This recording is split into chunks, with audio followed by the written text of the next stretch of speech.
कांग्रेस की सरकार में ट्रेन हादसे हो जाने पर इस्तीफा की मांग करने वाले आज अहमदाबाद प्लेन क्रैश जैसी भयंकर तबाही होने के बाद भी इस्तीफा क्यों नहीं दे रहे हैं। कांग्रेस की सरकार में आतंकवादी हमले हो जाने पर इस्तीफा की मांग करने वाले आज पहलगाम उरी जैसे भयंकर आतंकवादी हमले हो जाने पर भी इस्तीफा क्यों नहीं दे रहे हैं। कांग्रेस की सरकार में सिलेंडर का दाम थोड़ा सा बढ़ जाने पर इस्तीफा की मांग करने वाले आज इतना ज्यादा महंगा सिलेंडर होने पर भी इस्तीफा क्यों नहीं दे रहे हैं।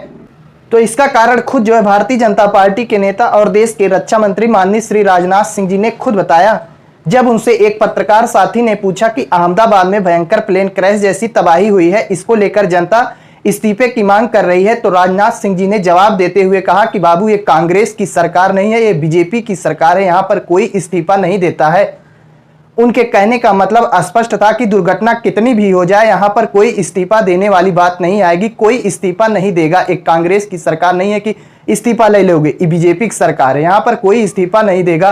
देश के रक्षा मंत्री माननीय श्री राजनाथ सिंह जी ने इस प्रकार का विवादित बयान तो दिया ही था, लेकिन उनसे 2 कदम और आगे जाते हुए हमारे देश के गृह मंत्री ने कहा, हमारे देश के गृह मंत्री अमित शाह जी से जब एक पत्रकार साथी ने पूछा कि ऐसी दुर्घटनाएं क्यों हो रही हैं, तो उन्होंने कहा कि बाबू, दुर्घटना रोकी नहीं जा सकती, दुर्घटना तो होना ही था, जो होना है वो होकर ही रहेगा। उनके कहने का मतलब था जो होना है वो होकर ही रहेगा, उसे कोई रोक नहीं सकता।